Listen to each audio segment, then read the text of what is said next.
The world was a canvas of white and gray. Snow fell in thick, silent flakes, blanketing the pine forest in a deep, unforgiving quiet. For Leo, a wildlife photographer, this was paradise. His heavy boots crunched through the fresh powder, a sound that seemed deafening in the immense stillness. He was miles from the nearest town, a place called Silverwood, chasing the ghost of a rare silver-furred fox for his next book. But today, the forest felt different. It wasn't just quiet. It was watchful. The usual chatter of squirrels was absent. The wind, when it gusted, didn't just moan. It seemed to carry a low, almost imperceptible hum that made the hairs on Leo's neck stand up. He shook it off, blaming his imagination. He was a man of logic, of captured moments, not of fairy tales. He followed a set of faint, unfamiliar tracks for over an hour, hoping they belonged to the fox. Instead, they led him deeper into a part of the woods the locals called the Whispering Pines. Legend said the trees here remembered ancient things, and sometimes, if you listened closely, they would share their secrets. Leo scoffed at the legend, but a shiver that had nothing to do with the cold traced his spine. That's when he saw it. A small dark shape half buried in a drift at the base of a giant, lightning-scarred oak. At first, he thought it was a dead rabbit or a clump of frozen earth. But his photographer's eye caught a shape that was wrong. A curve of a leg. The delicate point of an ear. He moved closer, his heart beginning to thud a slow, heavy rhythm against his ribs. It was a puppy. His breath hitched. The little creature was perfectly still, its fur matted with ice and snow. It was unlike any dog he had ever seen. Its coat, where it wasn't frozen, was a stunning, smoky silver. And its build was lean and wild, with large paws that suggested it would grow into a formidable size. But now it was just a tiny frozen statue. A profound, aching sadness washed over Leo. He had found animals in the woods before, victims of the harsh wilderness. But this felt different. This felt like a tragedy. He knelt, his gloves brushing away the snow from its face. The puppy's eyes were closed, its body curled into a tight ball as if its final act had been to try and preserve a last shred of warmth. He was about to stand, to leave nature to its cruel work, when he saw it. A single perfect snowflake landed on the puppy's nose, and for the briefest second, a fraction of a heartbeat, Leo thought he saw the tiny chest shudder. He froze, his own breath held. It must have been a trick of the light, a muscle twitch in his own straining eyes. He waited, counting the seconds in the crushing silence. 1 minute, 2 nothing. With a heavy sigh, he reached out a hand to give the little body a respectful stroke before he left. The moment his fingers, even through his thick glove, made contact with the icy fur, a jolt like a static shock but warmer, more alive, shot up his arm, and then he heard it, not with his ears but inside his mind, a feeling. A single, pure, desperate emotion that was not his own. Help. It was so clear, so undeniable, that Leo jerked his hand back as if burned. He stared at the puppy, his logical mind reeling. This was impossible. He was hallucinating from the cold, from isolation. He looked around. The forest was just as still, just as silent. The whispering pines seemed to be leaning in, watching. Gathering his courage, he reached out again, placing his whole palm on the puppy's side. This time, the connection was stronger. It wasn't a word, but a flood of sensations. The biting cold. A deep, profound loneliness that mirrored his own. A flicker of memory. A warm presence, a soft voice, a feeling of safety, all violently torn away. And underneath it all, a tiny, stubborn ember of life. A will to survive that refused to be extinguished. Tears, hot and immediate, welled in Leo's eyes and froze on his lashes. This was no ordinary puppy, and it was not dead. "Okay," he whispered, his voice rough with emotion. "Okay, little one, I've got you." He acted quickly, his professional detachment gone, replaced by a fierce, protective urgency. He unzipped his heavy winter coat, ignoring the bite of the wind against his sweater. Gently, with hands that trembled not from cold, but from the sheer impossible reality of the situation, he pried the small, frozen body from its icy cradle. It was as light as a bundle of twigs. He placed the puppy against the warmth of his own chest, against the frantic beating of his heart. He zipped his coat back up, creating a small, warm cocoon. The little body was a block of ice against his skin, but he could feel it, that faint thrumming connection, a thread of life tying them together. He turned his back on the lightning-scarred oak, and began the long, arduous trek back to his cabin. The snow seemed deeper now, the wind sharper, as if the forest itself was resisting his departure. But Leo walked with a new purpose, his arms cradling the precious, impossible life against his chest. He didn't know what he was carrying home, but he knew with a certainty that shook him to his core that his life would never be the same again. The walk back to his isolated cabin felt like an eternity. Every crunch of his boot, every gust of wind that whipped snow into his face felt like a personal attack. The small icy weight against his chest was a constant, chilling reminder of the fragile life he carried. That faint psychic thread he'd felt by the oak was still there. But it was weak now, a distant hum of cold and exhaustion. "Hold on," he thought, pouring all his will into the words, hoping the connection went both ways. "Just hold on. We're almost there." He received no clear emotion in return, just a sense of profound stillness that terrified him more than the cold. Finally, the dark, sturdy shape of his A-frame cabin emerged through the veil of falling snow. It was a simple place, one large room with a sleeping loft, a stone fireplace and windows that looked out onto the woods. It had been his sanctuary, a place to escape the noise of the world. Now it felt like a lifeline.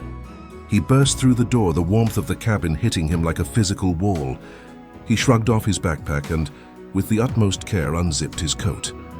The puppy was exactly as he had found it, a frozen sculpture. The only sign that he hadn't imagined the whole thing was that persistent, almost imperceptible psychic hum. He laid the tiny form on the thick wool rug in front of the stone fireplace, which still held the glowing embers of the fire he'd left that morning. He worked with frantic, focused energy. He stoked the embers, adding dry logs until a healthy, roaring flame began to lick at the wood, casting dancing shadows around the room. Next, he grabbed the softest blankets he owned, thick, fleecy throws, and warmed them by the fire. He filled a hot water bottle, wrapped it in a towel, and placed it near but not touching the puppy. He wasn't a vet, but he knew you had to warm a hypothermic patient slowly. Rapid heating could send them into shock. He gently wrapped the frozen puppy in the warm blankets, leaving only its nose exposed. He sat cross-legged on the floor, cradling the bundled form on his lap, his back to the growing heat of the fire. "Come on," he murmured, his voice soft and low. "You're safe now. You can let go. Just warm up." For a long time, nothing happened. The only sounds were the crackle of the fire and the frantic beating of his own heart. He kept one hand resting lightly on the blanket, trying to project feelings of warmth, safety, and comfort through that strange, silent connection. He thought about his own life, the failed relationships, the career that left him constantly traveling but never arriving, the deep-seated loneliness that had driven him to this isolated cabin in the first place. In saving this creature, he realized, he was trying to save a part of himself, the part that still believed in miracles, in connection, in something more than the cold, hard facts of existence. An hour passed. Then, too, the fire burned down to a bed of hot coals. Leo's legs were numb, and exhaustion tugged at his eyelids. A wave of despair began to creep in. Maybe he had been too late. Maybe the connection had been his imagination, a desperate mind seeing what it wanted to see. He was about to lay the bundle down to make some coffee, to stave off the crushing disappointment, when he felt it, a shift, not in the blanket but in the connection. The hum of cold exhaustion was replaced by a new sensation, a faint, questioning warmth. It was like the first tiny spark of a new fire. His breath caught. He looked down. The blanket was moving, just a tiny, almost imperceptible shudder. With trembling hands, he slowly, carefully peeled back the top layer of the fleece. The puppy's head had shifted. Its ice-matted fur was beginning to soften, to look less like a statue and more like living fur. And then its eyelid twitched. Leo watched, utterly mesmerized, as the puppy's eyes slowly, laboriously opened. It wasn't the eye of a normal dog. The iris wasn't brown or blue. It was the color of liquid amber, with flecks of gold that seemed to capture the firelight and swirl it in its depths. And in the very center of the pupil, for a fleeting second, Leo saw a tiny, intricate pattern, like a snowflake, that glowed with a faint silver light before fading away. The eye focused on him. There was no fear, no confusion. There was a deep, ancient intelligence and a wave of pure, unadulterated gratitude that washed over Leo's mind so powerfully it brought fresh tears to his eyes. Safe, the feeling said. You. Then, the puppy let out a tiny, shuddering sigh, its body relaxing fully into the warmth of the blankets for the first time. The amber eye closed, and the little creature fell into what was unmistakably a deep, natural and healing sleep.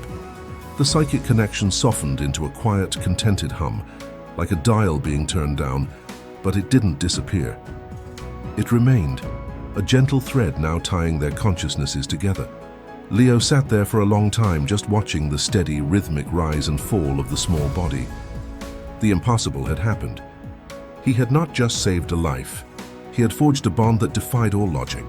The frozen puppy from the woods was alive, and as he looked into that extraordinary eye, Leo knew with absolute certainty that the most unbelievable part of the story was only just beginning. The puppy slept for almost 24 hours. Leo never left its side. He dozed fitfully in a chair, his sleep punctuated by strange, vivid dreams of running through snowy forests under a sky filled with two moons. Each time he jolted awake, his first instinct was to check the bundle on the rug. Each time, he was met with the steady, reassuring hum of deep sleep through their connection. When the puppy finally stirred, the sun was high, casting bright squares of light on the wooden floor. Leo was heating a can of soup on the small propane stove when he felt a shift in the psychic thread, a transition from deep sleep to drowsy wakefulness. He hurried over and knelt down. The puppy was stretching, its small limbs pushing weakly against the confines of the blanket. A tiny yawn revealed a surprisingly pink tongue and small needle-sharp teeth. As Leo watched, mesmerized, the puppy's amber eyes opened fully. This time there was no disorientation. The eyes found Leo immediately, and that same wave of recognition and gratitude washed over him. Warmer and stronger now, hungry, a clear, simple concept formed in his mind. Leo laughed, a sound of pure, unadulterated joy that echoed in the quiet cabin. Hungry? I bet you are. Let's see what we can find. He had no dog food, but he had some plain cooked chicken in his cooler from a previous meal. He shredded a small amount into a bowl, added a little warm water to make a broth, and brought it over. The puppy struggled to its feet, its legs wobbly and uncoordinated. It was smaller than he'd realized, no bigger than his hand. It sniffed the air, then the bowl, before diving in with a surprising ferocity. The feeling of intense satisfaction that traveled through their bond was almost as nourishing to Leo as the food was to the puppy. As it ate, Leo got a better look at it. Its fur, now clean and dry, was breathtaking. It was a mix of silver, gray, and white hairs that seemed to shift and change in the light, like the surface of a misty lake. Its ears were large and slightly pointed, and its muzzle was more fox-like than dog-like. But it was the eyes that held him captive. They were old eyes, filled with a wisdom that belied its tiny body. After the meal, the puppy attempted to explore, taking a few shaky steps before collapsing into a tired but content heap. It looked at Leo, and a new complex series of images and feelings flashed into his mind. Not words, but a memory. A tall, slender woman with hair the color of moonlight, her touch gentle, her voice a melodic hum, a feeling of immense love. Then a sudden terrifying roar, a sound like tearing metal and shattering ice. Darkness, falling, cold, so much cold. The memory was sharp and painful, and Leo physically flinched. The puppy whined softly, a real audible sound for the first time, and the connection filled with distress. "It's okay," Leo soothed, reaching out slowly to stroke its head. "You're safe now." The moment his fingers made contact with the soft fur, something incredible happened. A visible, soft silver light emanated from the spot he touched, spreading in a gentle wave over the puppy's body. At the same time, a warm, tingling sensation traveled up Leo's arm, filling him with a sense of well-being and vitality he hadn't felt in years. The lingering ache in his back from the long trek vanished. The fatigue from his sleepless night melted away. He jerked his hand back in shock. The silver glow faded. The puppy looked at him, its head tilted, and projected a feeling of question. What are you?" Leo whispered, his heart hammering. The puppy, in response, tried to stand again. This time its movements were stronger, more coordinated. It took a few steady steps, then a few more. The recovery was happening at an impossible, accelerated rate. Driven by a sudden, powerful impulse, Leo stood and walked to the cabin's large window that looked out onto the snow-covered clearing. The puppy, curious, trotted after him, its tiny claws clicking on the wooden floor. Leo looked out at the pristine snow, at the grey, heavy sky. He felt a deep, personal sadness, a memory of a phone call from his sister, telling him his father was sick, a regret that he was so far away. It was a private thought, not meant for sharing. The puppy sat beside his foot and looked up at him. Then it looked out the window. A concept gentle and profound filled Leo's mind. Watch. Before Leo could react, the puppy took a deep, shuddering breath. The air in front of its muzzle shimmered, like heat haze on a summer road. The puppy exhaled a soft, shimmering mist. It wasn't breath. It was a cloud of tiny, glittering silver particles.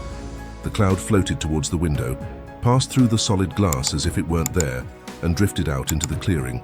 As the particles settled on the snow, something unbelievable began to happen. Where the snow touched the silver mist, it began to change. It wasn't melting. It was blooming.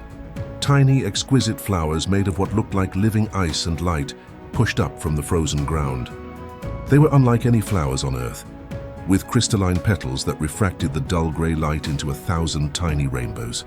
In the span of a few heartbeats, a small patch of the barren, frozen clearing had been transformed into a garden of impossible, frozen beauty.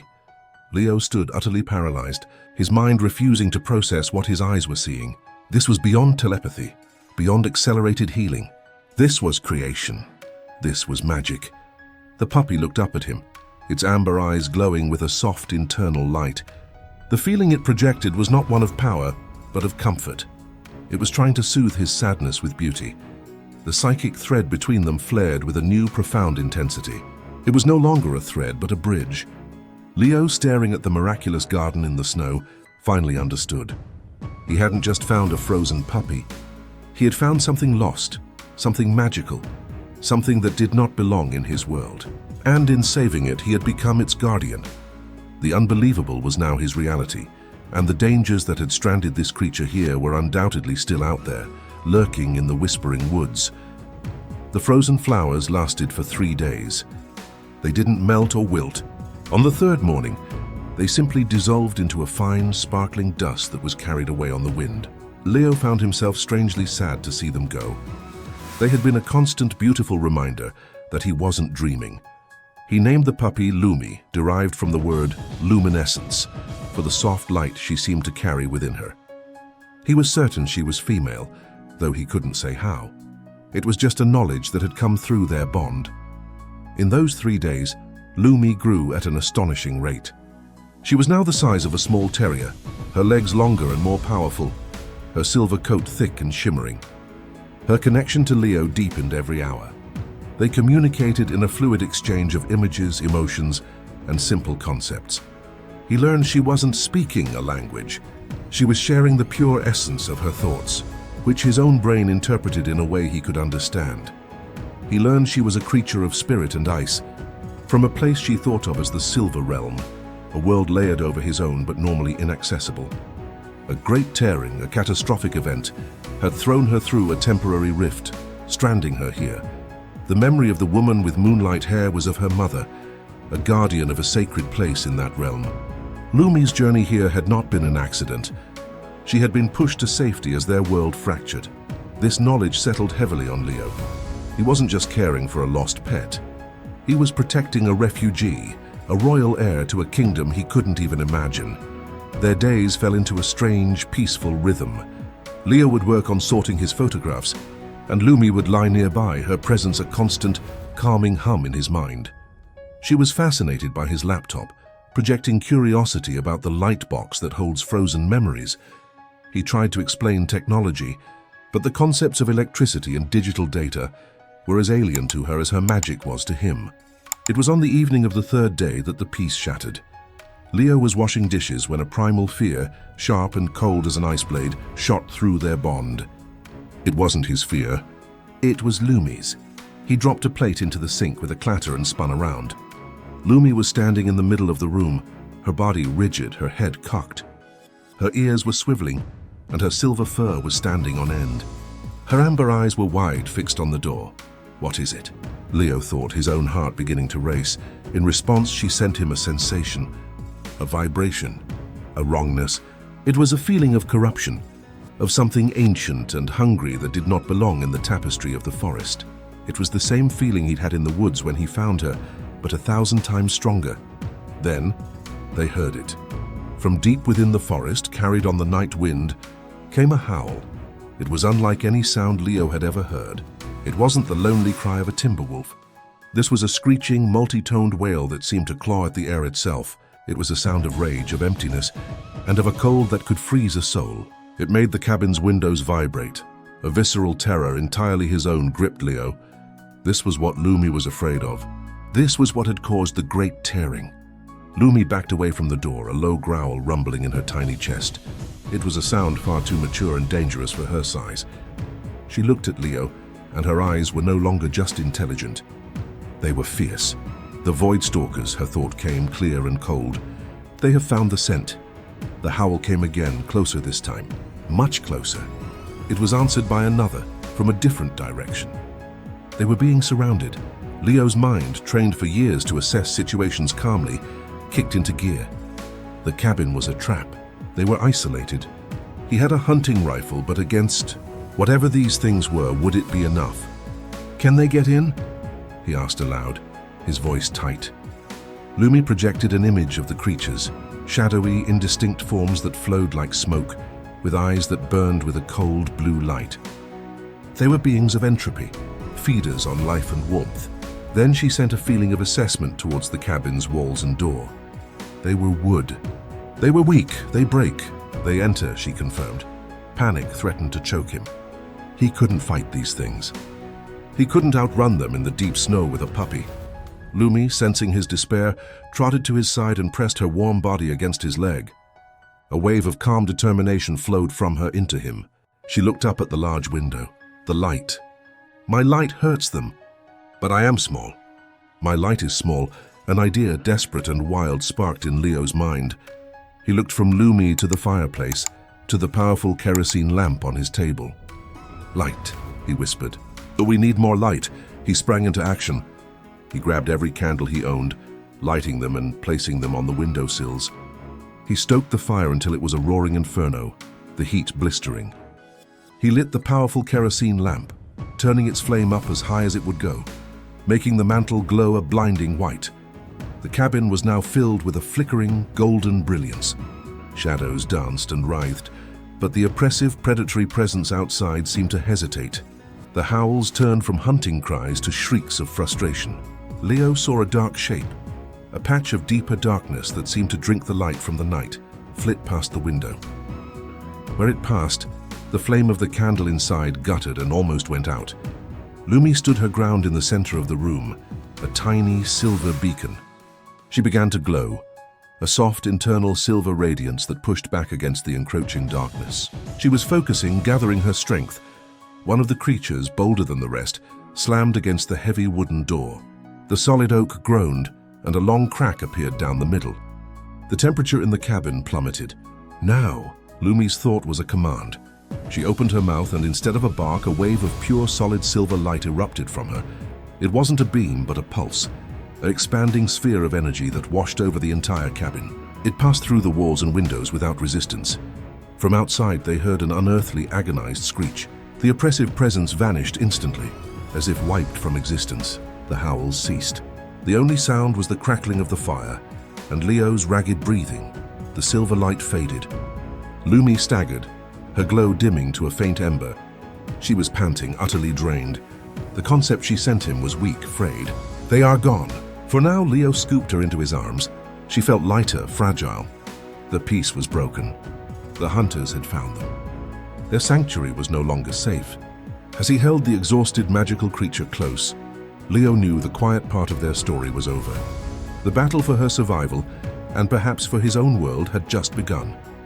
The night after the attack was long and sleepless. Every creak of the cabin settling, every whisper of wind made Leo jump. He kept the fire roaring and every light burning, the cabin a defiant little star in the vast dark wilderness.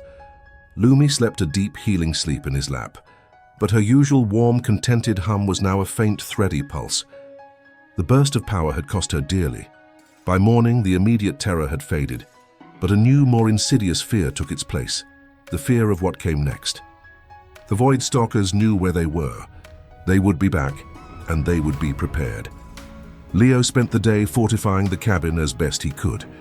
He boarded up the cracked door with planks from his woodpile, nailed blankets over the windows for extra insulation, and to block the view inside, and kept his rifle loaded and within reach. He felt like a pioneer preparing for a siege, but against an enemy that bullets might not even touch. Lumi was listless. She picked at her food and spent most of the day curled by the fire, dozing. Her silver coat seemed a little duller. When he stroked her head, the warm, vitality-giving tingling was gone, replaced by a faint, cool sensation. I used too much, her thought came, weak and laced with a sorrow that broke Leo's heart. This world, it is thin. The silver light is hard to pull here. It is like breathing through cloth. The concept was clear. Her magic was native to her own realm.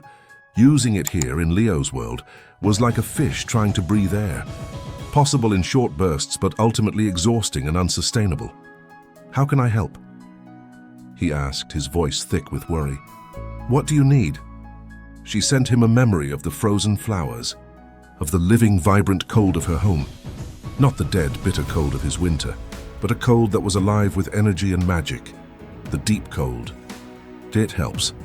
But not this cold, she clarified, sensing his confusion. The cold of life. Of my home. An idea began to form in Leo's mind, fragile at first, then solidifying with a desperate hope. The place he found her, the lightning-scarred oak in the whispering pines. The air there had hummed with a strange energy. The snow had felt different.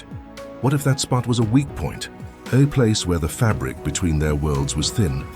What if the residual energy from the rift that brought her here still lingered? It's a long shot, Lumi, he said aloud. But what about the place I found you? The old oak tree. Does that feel different? Lumi lifted her head, her amber eyes focusing intently on him. She reached out with her senses, and Leo felt her probing the memory he projected of the location. He felt her focus sharpen, a flicker of her old energy returning. Yes, her thought was a spark of excitement. The tearing was there. The air is thicker, richer. The silver light leaks through. Hope, fierce and bright, bloomed in Leo's chest. If we can get you there, could you recharge? Could you get stronger? Maybe, for a time. But the stalkers, they will be watching. They know I am drawn to such places. It was a risk, a huge one, to leave the relative safety of the fortified cabin and venture back into the heart of the woods, directly to a place the monsters were likely guarding. It was the last thing they should do, but watching Lumi's light slowly fade in front of the fire was not an option. Doing nothing was a guarantee of failure. This was a chance, however slim. We have to try, Leo said, his voice firm with a resolve he didn't entirely feel. We'll go at first light. We'll be quick. He spent the rest of the day preparing. He packed a backpack with essentials: water, high-energy food, a first aid kit, rope, and extra ammunition.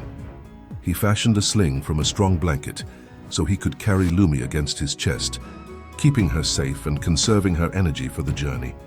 That evening, as he checked his supplies for the third time, Lumi padded over to him. She nuzzled his hand, and a new, complex series of images filled his mind. It was a pattern, a beautiful, intricate design of interlocking lines and curves, like a cross between a snowflake and a mandala. It glowed with a soft silver light in his mind's eye. The warding sign, she conveyed. My mother's sign. It holds the stalkers at bay. But it needs silver light to live. Can I draw it? Leo asked, understanding. Will it work if I make it? Your hand? My light. Together. It was their first true collaboration. Leo found a piece of charcoal from the fireplace. Lumi sat beside the cabin's newly reinforced door, focusing. She glowed faintly, and a wisp of silver mist escaped her muzzle, coalescing around the tip of the charcoal in Leo's hand. He felt a gentle pull as if she were guiding his arm. Together, they traced the complex pattern onto the wooden surface of the door. The charcoal lines themselves began to shimmer with a faint embedded silver radiance. As the last line was connected, the entire design flared once, then settled into a soft, persistent glow. The air around the door felt warmer, safer. A palpable barrier had been erected. It will hold. For a night, Lumi sent, her thought weary but satisfied. It was a temporary solution, but it was something. It was a symbol of their partnership. Human ingenuity and magical spirit combined. That night, for the first time since the attack, Leo slept deeply. He dreamed not of running, but of standing firm with Lumi by his side, her light blazing against the darkness. They had a plan. It was dangerous, probably foolish, but it was a path forward. The fading light had not been extinguished. It was gathering its strength for the journey back to its source. Tomorrow they would walk back into the heart of the storm, not as prey but as warriors taking the fight to the enemy's door. Dawn arrived not with a brilliant sunrise, but with a slow grey leaching of the night's darkness. The world was muted, holding its breath. Inside the cabin, the warding sign on the door still glowed with a soft, steadfast light, a silent testament to the magic that had forged it. Leo dressed in layers, his movements efficient and focused. The fear was still there, a cold knot in his stomach, but it was now overshadowed by purpose. He filled his thermos with scalding coffee, his hands steady. He was no longer just a photographer caught in a nightmare. He was a guardian on a quest. Lumi was waiting by the door. She seemed a little stronger this morning, perhaps bolstered by the success of their combined magic. Her amber eyes were clear and held a determined glint. When Leo knelt to place her in the sling against his chest, she didn't protest. She understood the need for stealth and speed. Her warmth seeped through his clothes, a small living furnace of hope. He shouldered his pack, took a deep breath, and opened the door. The warding sign flared brightly as he passed through, then its light dimmed, waiting for their return. The cold hit him like a physical blow, but it was the silence that was most unnerving. The forest was preternaturally still. No birdsong, no rustle of creatures in the underbrush. It was as if every living thing had fled or was hiding from what walked the woods now. He set off, his route retracing the path he had taken days before when he was just a man chasing a fox. The snow seemed heavier, the drifts deeper, as if the land itself was resisting their passage. He moved as quietly as he could, but every crunch of his boots sounded like a gunshot in the hush. Lumi was his radar. Her head was up, ears swiveling, taking in frequencies he could not perceive. Her consciousness was a live wire in his mind, constantly scanning. He felt her focus, her alertness, but also her growing excitement. The closer they got to the scarred oak, the more the thinness of the world called to her. After an hour of tense travel, Lumi suddenly went rigid in the sling. A jolt of alarm, sharp and cold, shot through their bond. Down! Her thought was a silent scream. Leo didn't hesitate. He dropped to his knees behind a thick, snow-laden spruce, his heart hammering against his ribs. He held his breath, peering through the lattice of branches. There, moving through the trees about 50 yards to their left, was a void stalker. His blood ran cold. Seeing it in Lumi's memories was one thing. Seeing it with his own eyes was another. It was a sinuous, shadowy form, seeming to absorb the light rather than reflect it. It had no clear shape. It flowed like black smoke, but with a terrible, purposeful cohesion. It moved on legs that were more like suggestions of limbs, and where a head should be, there was only a swirling vortex of darkness from which two pinpricks of cold blue light burned like cursed stars. The air around it shimmered with a killing frost, and where it passed, the vibrant green of the pine needles turned black and brittle. It paused, its head tilting. It was hunting. Leo could feel a cold psychic tendril brushing against his own mind, a sensation like being touched by frozen rot. He clamped down on his thoughts, thinking of nothing but the snow, the tree, the grey sky. He felt Lumi do the same. Pulling her brilliant light so far inward, she became almost invisible, even to his senses. The stalker took a step in their direction. Leo's hand crept toward the rifle slung on his back. It felt pitifully inadequate. Then, from another direction, came the sound of a real physical animal, a large buck startled from its hiding place. The stalker's head snapped around. With a screech that was like nails on a cosmic chalkboard, it dissolved into a cloud of shadow and shot after the deer, its hunger for life energy overriding everything else. Leo remained frozen for a full minute after the presence had faded, trembling with adrenaline. Lumi nuzzled against him, sending a wave of shaky reassurance. It did not see us. It feels my presence in the air, but it cannot find me when I am still. "We have to keep moving," Leo whispered, his voice hoarse. The rest of the journey was a nerve-wracking game of cat and mouse. They moved from cover to cover, pausing frequently as Lumi sensed other stalkers patrolling the area. The woods were crawling with them. It was a hunting ground. They were drawn to the weak spot, just as Lumi was. Finally, they reached the edge of the clearing. The giant lightning-scarred oak stood in the center, its blackened wound a stark contrast against the white snow. The air here did feel different. It was charged like the moment before a storm. The snow seemed to sparkle with a hidden energy, and the silence was even deeper, a pressurized quiet that hummed in Leo's ears. But their way was blocked. Two void stalkers were circling the oak, their blue eyes scanning the area methodically. They were guards. They knew this was the prize. "We cannot get closer," Lumi sent, her thought filled with despair. "They will sense me the moment I try to draw the silver light." Leo's mind raced. A direct approach was suicide. They needed a distraction. A big one. His eyes fell on his backpack, and an idea, born of desperation and human ingenuity, formed. "Lumi," he whispered, unshouldering his pack. "I have an idea, but I need you to be ready to run for the tree the moment you get the chance." He pulled out his emergency road flare. It was a simple, powerful tool of bright, burning chemical fire. He had no idea if it would hurt the creatures, but it was the brightest, most aggressive light he could produce. He lit the flare. A sudden hissing crimson light erupted in the grey gloom, painting the snow in bloody hues. The two stalkers guarding the oak shrieked in unison, recoiling from the violent, unnatural brightness. "Now, Lumi, go!" Leo yelled. He stood and hurled the flare like a javelin, not at the stalkers, but at the base of the oak tree. It landed in the snow, sizzling and spitting, creating a pool of brilliant red light. The stalkers were disoriented, their forms flickering and wavering. Lumi didn't need to be told twice. She leaped from the sling, a silver bolt shooting across the clearing. She moved with a speed he had never seen, a blur of pure, focused intent. She reached the base of the oak right beside the sputtering flare. She didn't hesitate. She placed her front paws on the blackened scar of the tree, closed her eyes, and began to draw. The moment Lumi touched the lightning scar, the clearing exploded with energy. It wasn't a sound, but a silent, concussive wave that threw Leo back into a snowdrift. The air itself began to shimmer, warping like a mirage.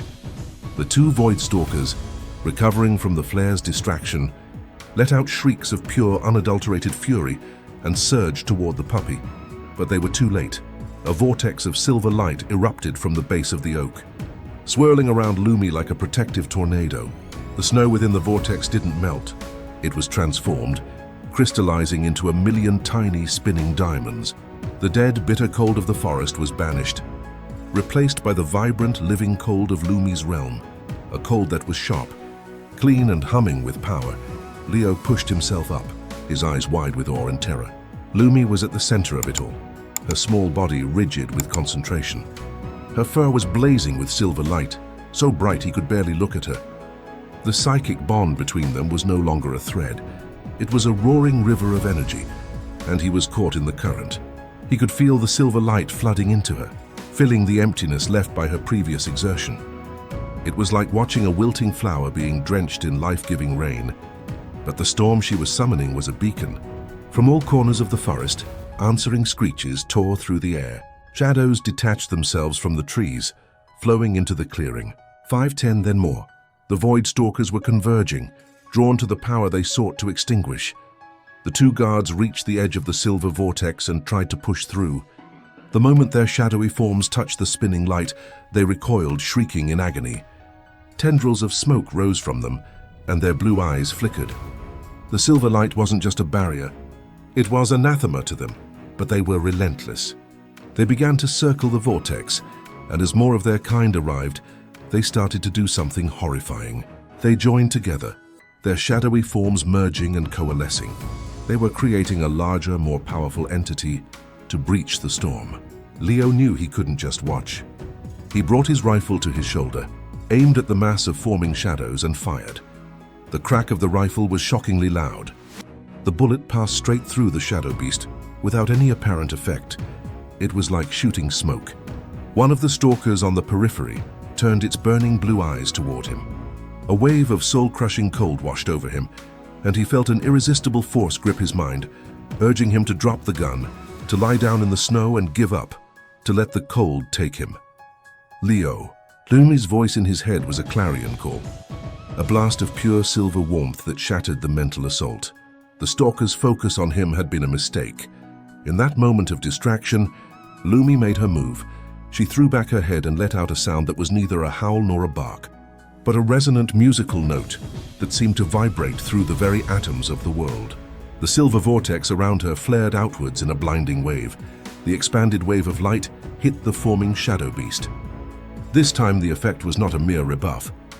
The light clung to the shadows, burning them away like sunlight burning off a morning fog. The unified shriek of the stalkers was a sound of true pain and dissolution. The larger form shattered back into its individual parts, which now flickered weakly. Their blue eyes dimmed. Lumi had hurt them. Seriously, but the effort had cost her. The brilliant vortex collapsed back in on itself, and the light emanating from her dimmed considerably. She was still glowing, still powerful, but she had expended a massive amount of energy in that one defensive blast. The remaining stalkers, though wounded, saw their opportunity. They began to press forward again, more cautiously now, but with a renewed hunger. They knew her power was finite. Leo fired his rifle again, not at the stalkers, but into the air. The noise was a distraction, a human protest in a battle of gods and monsters. It was all he could do. He saw Lumi look at him from across the clearing. Her amber eyes were filled not with fear, but with a deep ancient sorrow. She sent him a new, complex image, not of the past, but of the future. An image of the rift tearing open wider, of countless void stalkers pouring through into his world, a tide of darkness and cold that would extinguish all life, all warmth, turning his vibrant planet into a frozen, dead rock. This wasn't just about her survival anymore. It was about everything. Then a new feeling came through the bond, not from Lumi, but from the oak tree itself. Her presence, vast, ancient, and slumbering. It was the spirit of the place, the consciousness of the whispering pines awakened by the surge of silver light and the violation of the void. Lumi felt it too. Her head snapped toward the tree.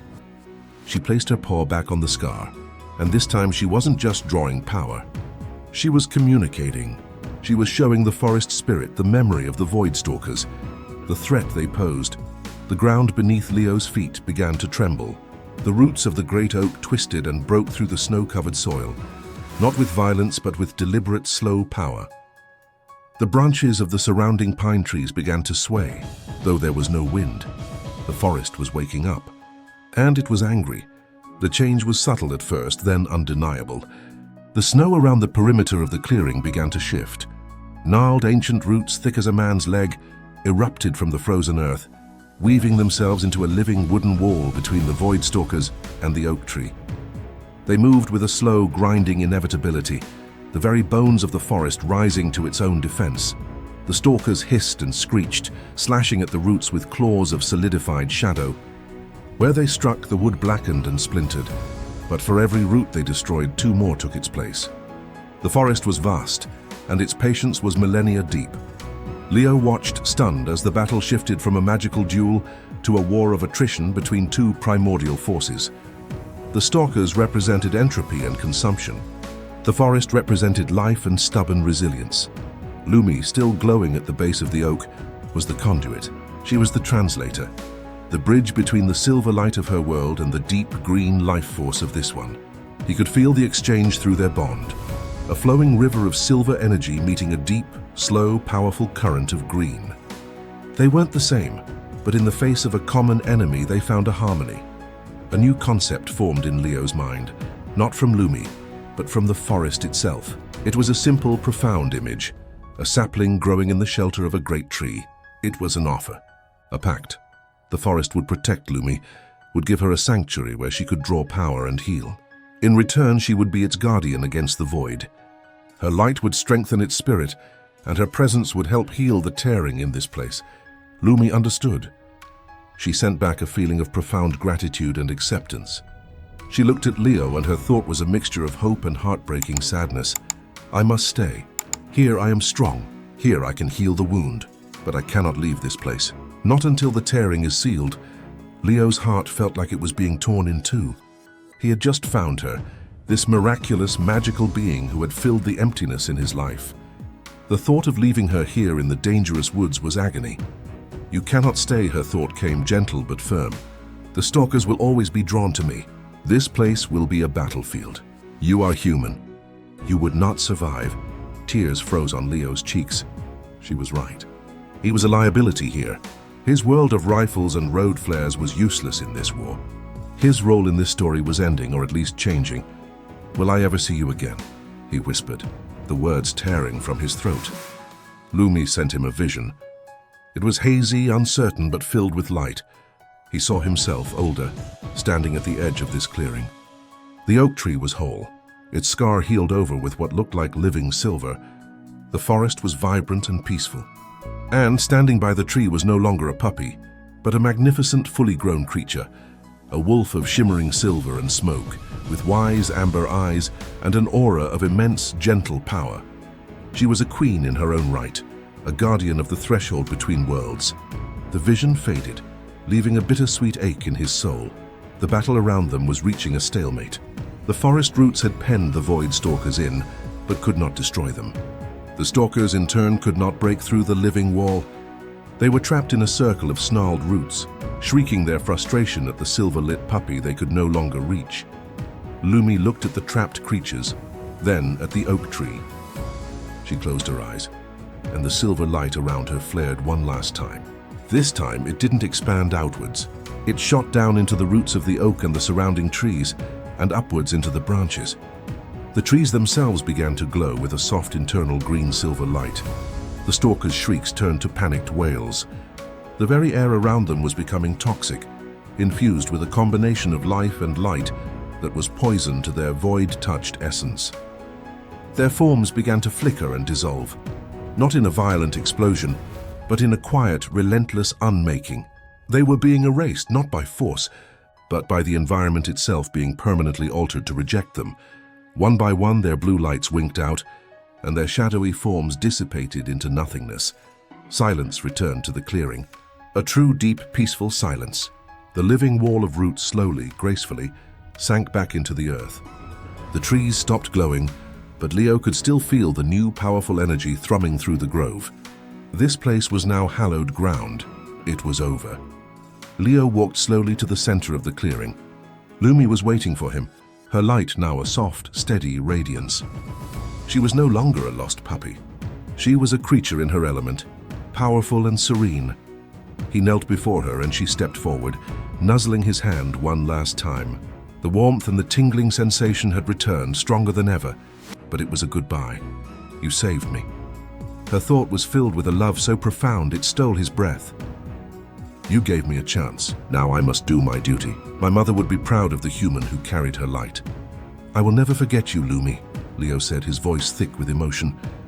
"I will always be with you," she said.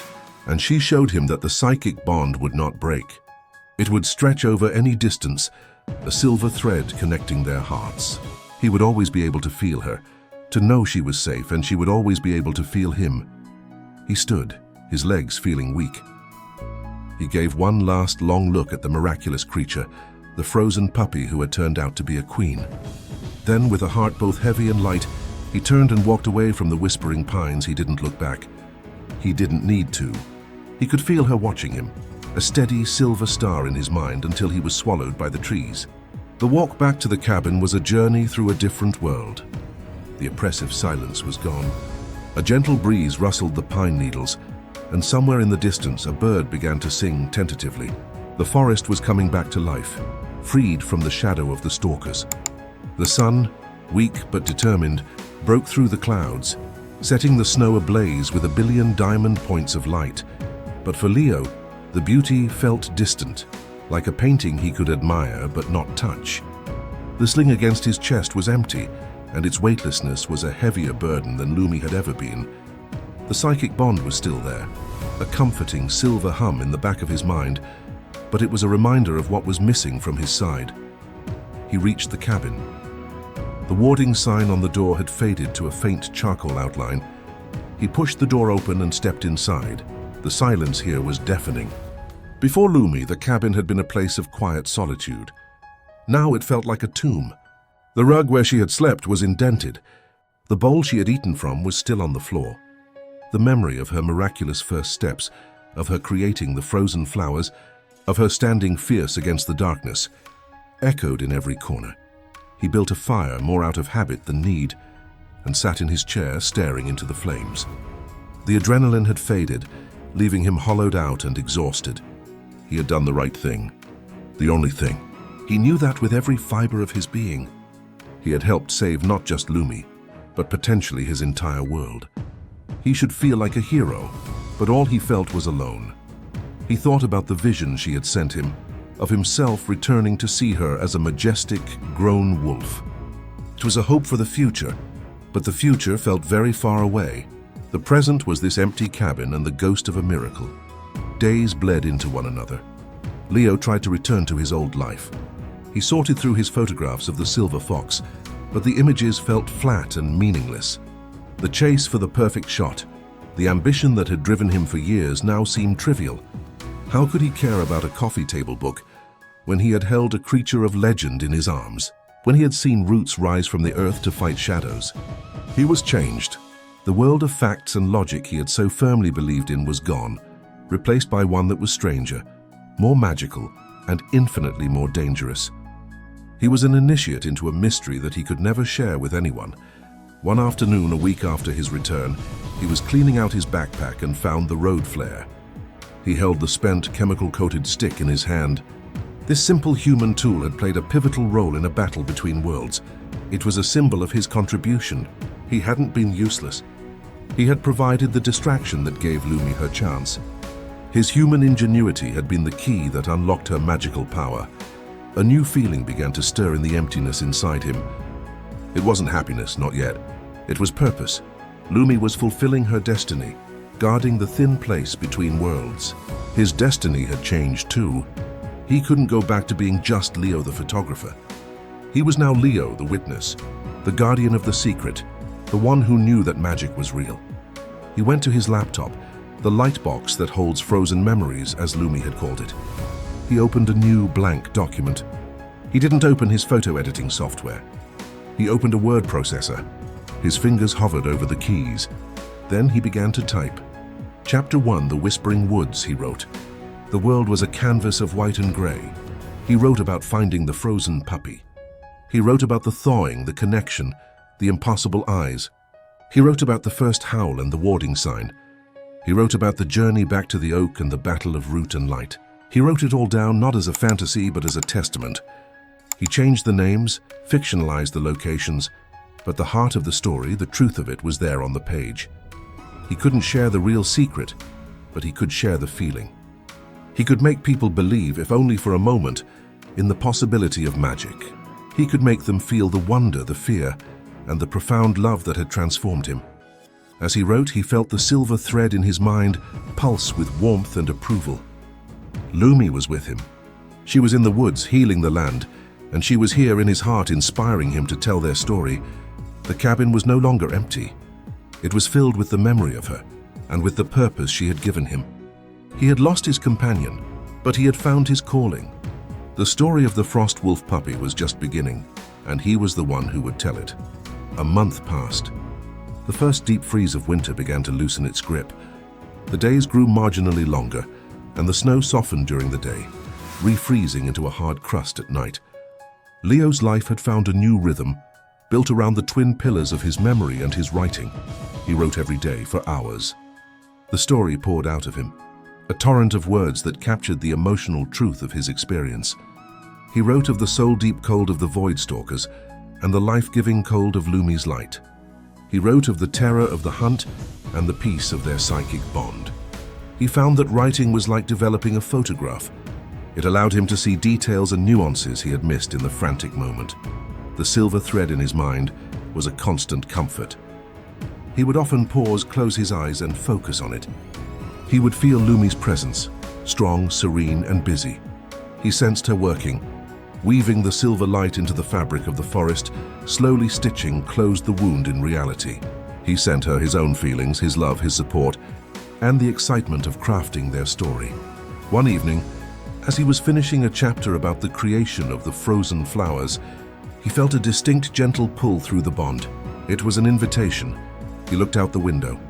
The sky was clear, and a full moon was rising, huge and luminous, bathing the snowy landscape in an ethereal blue-silver light. It was a beautiful night for a walk. He didn't hesitate. He put on his coat and boots and stepped outside, not with the frantic urgency of his last journey into the woods, but with a quiet, reverent anticipation. He knew where he was being called. He walked the now familiar path, his movements sure and steady. The forest was alive around him. An owl hooted, and he saw the flash of a fox's eyes in the moonlight. The woods were no longer a place of dread, but a place of wonder. He reached the edge of the clearing and stopped, his breath catching in his throat. The lightning-scarred oak was still there, but it was transformed. The black, burned scar was now filled with what looked like flowing liquid silver, which had hardened into a beautiful, rippled pattern, like a frozen waterfall on the bark. The tree seemed healthier, more vibrant than any other in the forest, and at its base, sitting calmly and waiting for him, was Lumi. She had grown. She was now the size of a small wolf, her body lean and powerful. Her silver and smoke coat seemed to drink the moonlight and glow with its own soft internal radiance. Her amber eyes, still filled with that ancient intelligence, shone with recognition and love. She was every bit the majestic creature from his vision. She didn't run to him. There was a new dignity about her, a regal bearing. But when he walked slowly into the clearing and knelt before her, she stepped forward and pressed her forehead against his, just as she had when she was a tiny puppy. The connection flared brighter and clearer than ever before. He was flooded with a cascade of images and feelings. He saw the forest from her eyes, felt the interconnected web of life, from the deepest root to the highest leaf. He felt the slow, steady healing of the tearing, a process that would take years but was progressing well. He felt her contentment, her sense of purpose, and he felt her love for him. Undiminished by time or distance, you are well. Her thought came clear as a bell. "I am," Leo said, his voice choked with emotion. "I'm writing our story."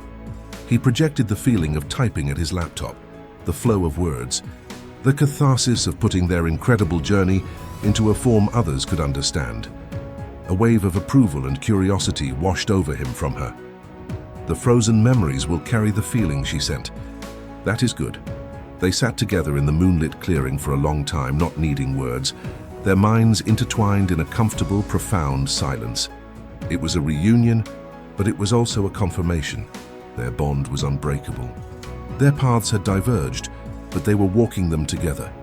After a while, Lumi looked up at the sky and then back at him. A feeling of gentle farewell touched his mind. Her work was waiting. She couldn't linger.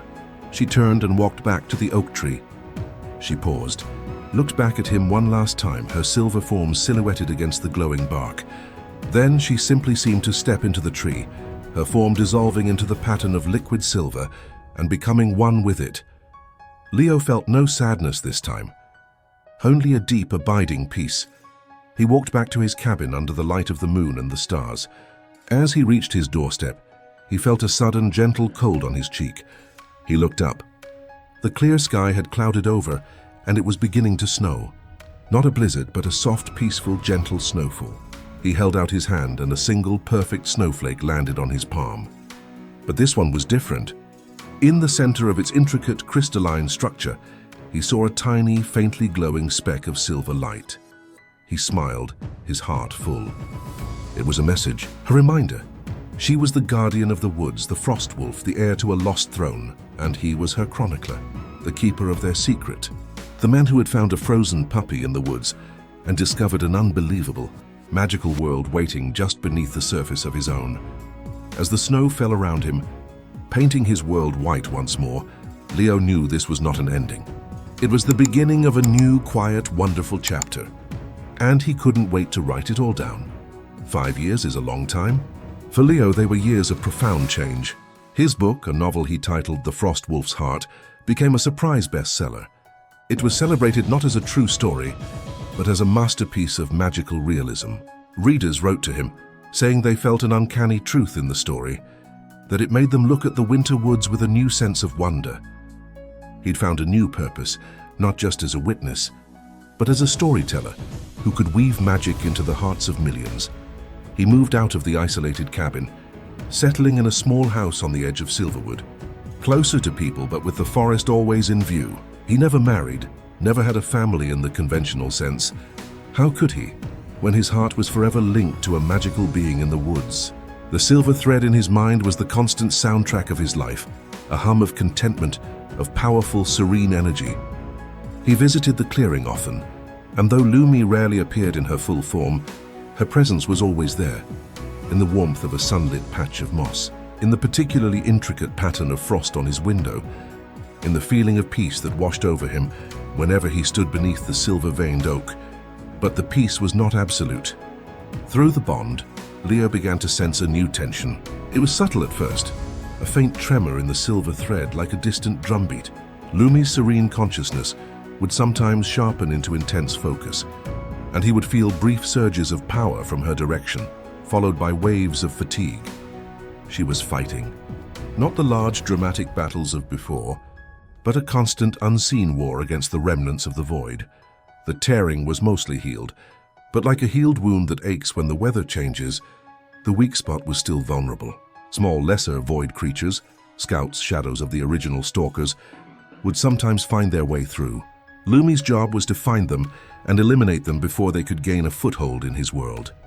Leo felt a growing frustration.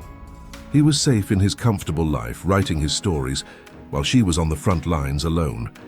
He was her chronicler, but he wanted to be her partner again.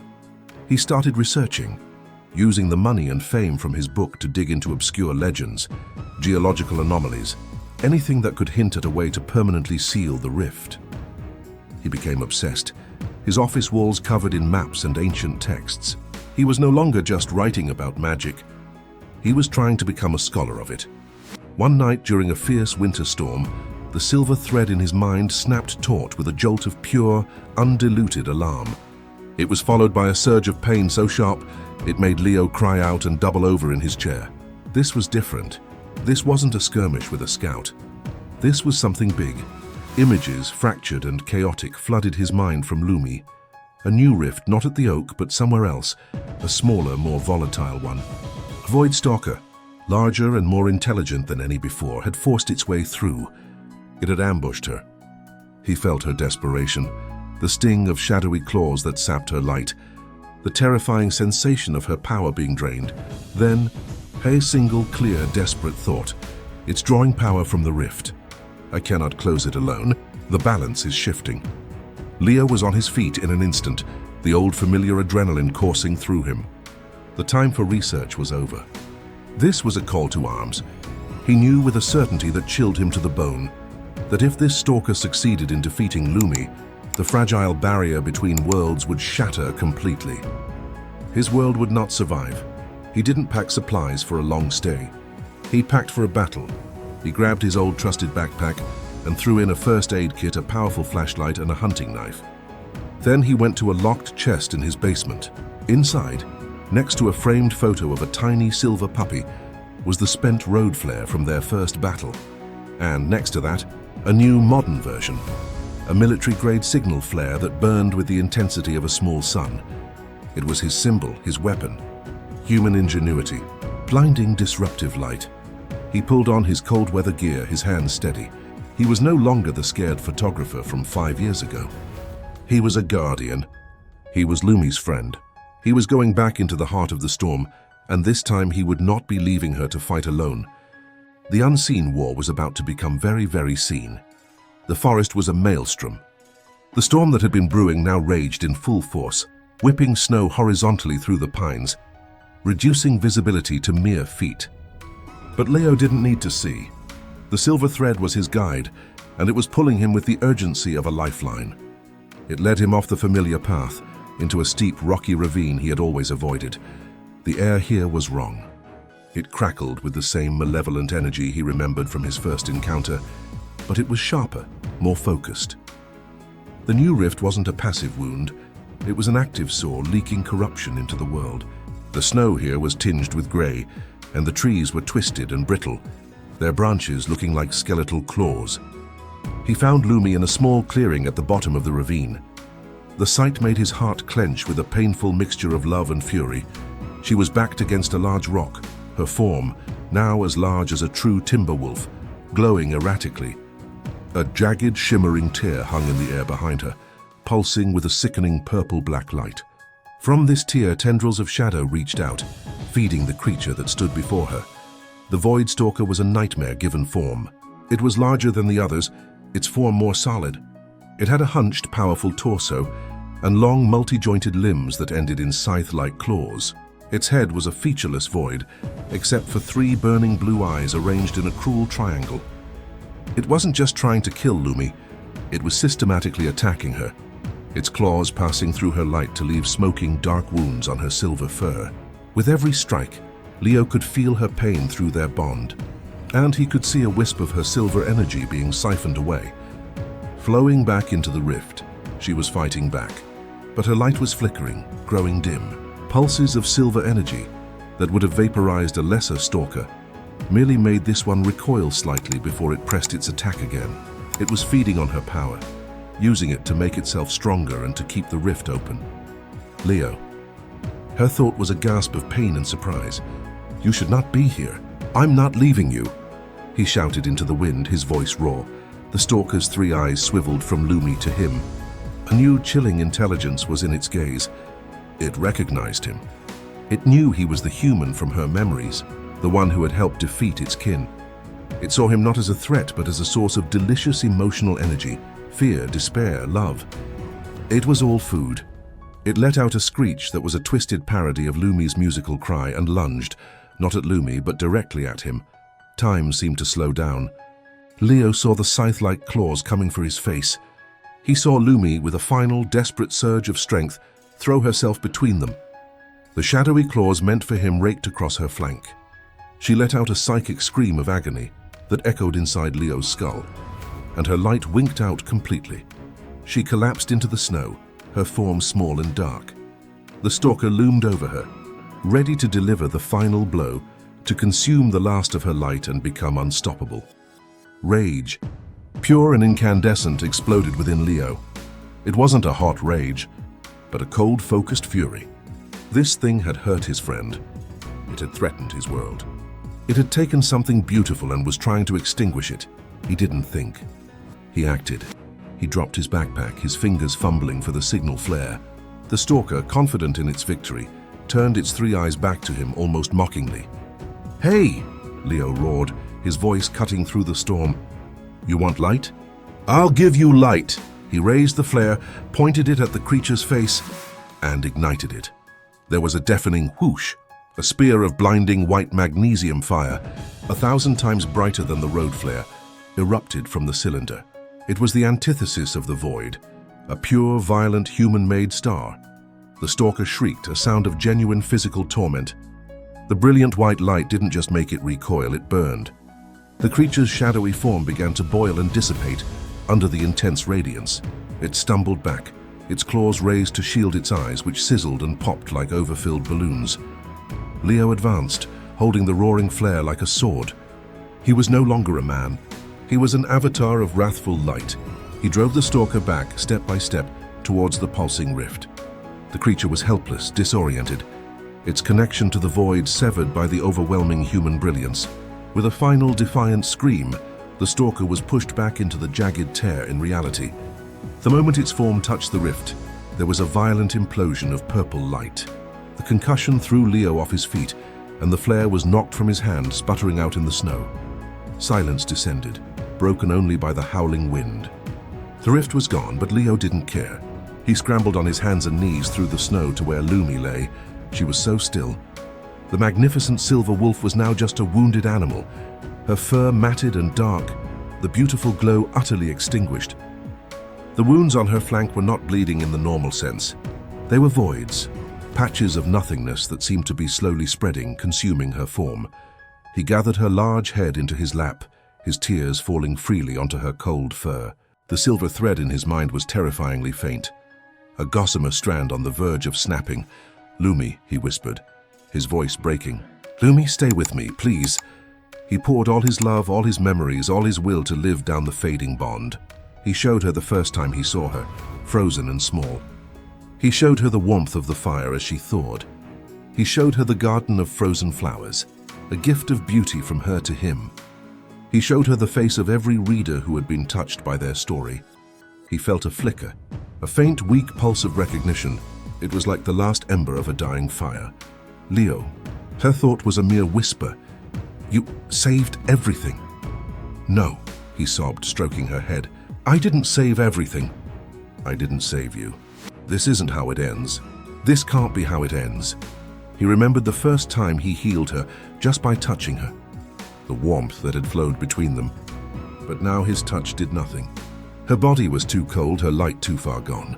The wounds of the void were not physical. They were spiritual.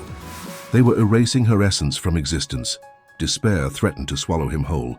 He had come so far, only to fail at the last moment. He held her close, rocking back and forth in the snow. As the storm began to die down around them, its fury spent. And then he saw it, a tiny glowing speck. It landed on Lumi's nose, a single perfect snowflake with a speck of silver light at its center. Just like the one that had fallen on his palm years ago. He looked up. The storm clouds were parting, and the moon, full and brilliant, shone down upon them. And as the moonlight touched Lumi's still form, something miraculous began to happen, all around them. From the branches of the twisted trees, from the very air itself, tiny specks of silver light began to appear. They were the memories of her magic, the echoes of her power that had seeped into this world over the years. The frozen flowers she had created, the warding sign on his door, the peace she had brought to the forest, all of it had left a residue, a testament to her existence. These specks of light, like a swarm of benevolent fireflies, began to drift towards her. They settled on her wounds, and where they landed, the void patches began to shrink, filled in by the living light of her own legacy. They settled on her fur, and a soft glow began to return. It was the forest, his world, giving back to her. She had spent years protecting it, and now it was using the echoes of her own power to protect her. Leo watched awestruck as the light gathered, growing brighter and brighter. He added his own will to it, his own love pouring every last ounce of his hope down their bond. The last ember began to glow. Then it sparked. Then it caught. Lumi's body took a deep, shuddering breath. Her amber eyes fluttered open. They were weak, but they were alive. The silver light around her stabilized, no longer flickering but burning with a steady, determined flame. She was alive. She was wounded, exhausted, but the fatal erosion had been stopped. The bond between them flared back to life, strong and vibrant, filled with a love and relief so powerful it was almost unbearable. She looked up at him, and for the first time, he heard her actual physical voice. It was not a sound heard with ears, but a resonance felt in the soul. A voice like the chiming of distant ice crystals and the rustle of moonlit leaves. Thank you. My friend Leo simply held her, weeping tears of joy, as the moonlight bathed them both, and the forest, once a place of battle, settled into a deep and profound peace. The war was finally over. The healing was slow. For weeks, Lumi remained in the ravine, too weak to move. Leo stayed with her, building a small temporary shelter, bringing her food and water. He was her nurse, her protector, just as he had been on the first day.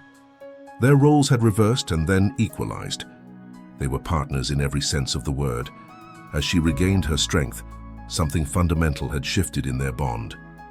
The near-death experience and the miraculous healing had fused their connection on a deeper level. They no longer needed to send thoughts or images. They simply knew. They shared a single consciousness across two bodies, human and magical. Leo could feel the sunlight on her fur as she basked in a clearing. Lumi could feel the satisfaction he felt when he found the right word for his story. When she was strong enough, they walked together to the original clearing with the silver-veined oak. The tree was more magnificent than ever, its silver veins pulsing with a slow, steady rhythm like a heartbeat. Lumi approached it and placed her paw upon the bark. A final, powerful surge of silver light flowed from her into the tree, and from the tree down into the roots spreading through the entire forest. Leo felt it happen. The last lingering weakness, the final thinness in the air solidified. The wound between worlds was not just healed, it was scarred over with a strength greater than the original fabric. The barrier was now permanent, reinforced by Lumi's sacrifice and the love of the world she had saved. No void stalker would ever trouble this place again. Her work was done. She turned to Leo, her majestic form radiating a peace he had never felt from her before. The urgency was gone. The duty was fulfilled. I am free, her thought resonated in his soul. What will you do now? He asked, though he already knew the answer. She looked around the clearing at the vibrant, healthy forest. This is my home now. This world. I will stay. I will walk in the moonlight and watch over the woods. I will be a part of its story. She then looked directly into his eyes, and a new understanding passed between them. She would not be coming to live with him in his house. Their time of constant companionship was over. They had both grown into their true selves. She was the eternal guardian of the wild, a spirit of the forest. He was the storyteller, the bridge between the magical and the mundane. It was not a sad goodbye. It was a joyful acknowledgement of their destinies.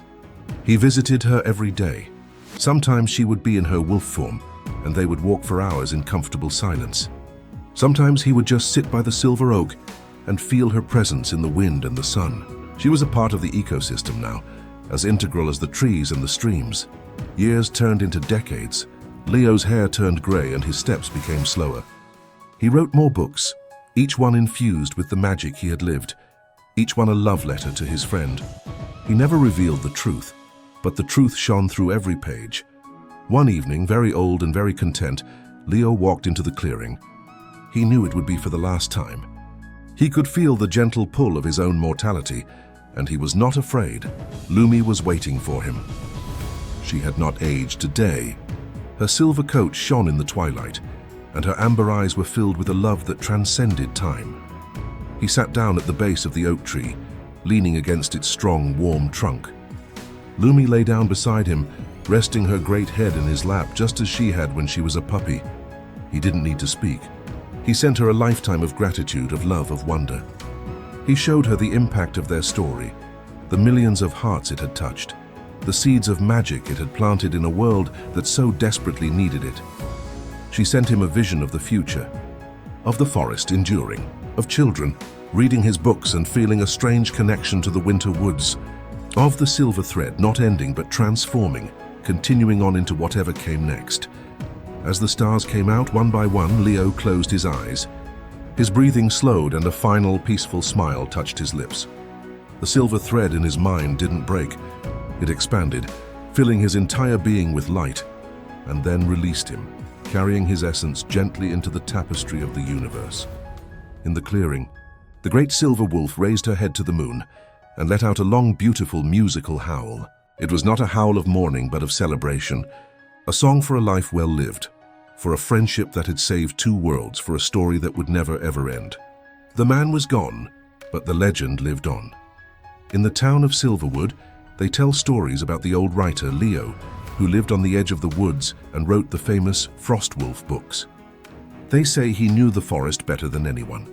If you hike deep into the whispering pines, to a certain clearing with a magnificent oak tree veined with what looks like silver, you might feel a profound sense of peace. Some claim to have seen out of the corner of their eye a magnificent silver wolf watching them from the trees, its eyes glowing with ancient amber light before it melts away into the mist. They say that on the night of the first winter snowfall, if you stand very still and listen with your heart, you can sometimes hear a faint, musical howl carried on the wind, a sound of protection, of love, and of magic that never dies. Leo's books remain on shelves all over the world, passed down from parent to child. And in every reader who finishes the last page and looks out at a snowy landscape with a newfound sense of wonder, the story continues. The Frostwolf puppy is still being found. The magic is still being discovered, because the greatest stories aren't just read. They are felt, and they live on as long as there are those who believe in them. What an incredible journey. From a frozen puppy to a guardian of two worlds. The story of Leo and Lumi shows us that love and courage can truly work miracles. This story was about the unbreakable bonds we form, and how they can change not just our lives, but the world itself. It makes me wonder, what about you? Have you ever experienced a connection so deep it felt almost magical? Maybe with a pet, a friend, or even a place in nature. I would be absolutely fascinated to hear your stories. Share your own unbelievable connection. in the comments below. Let's create a little magic of our own right here. If this story touched your heart, if it made you believe in the impossible for just a moment, then do me a favor.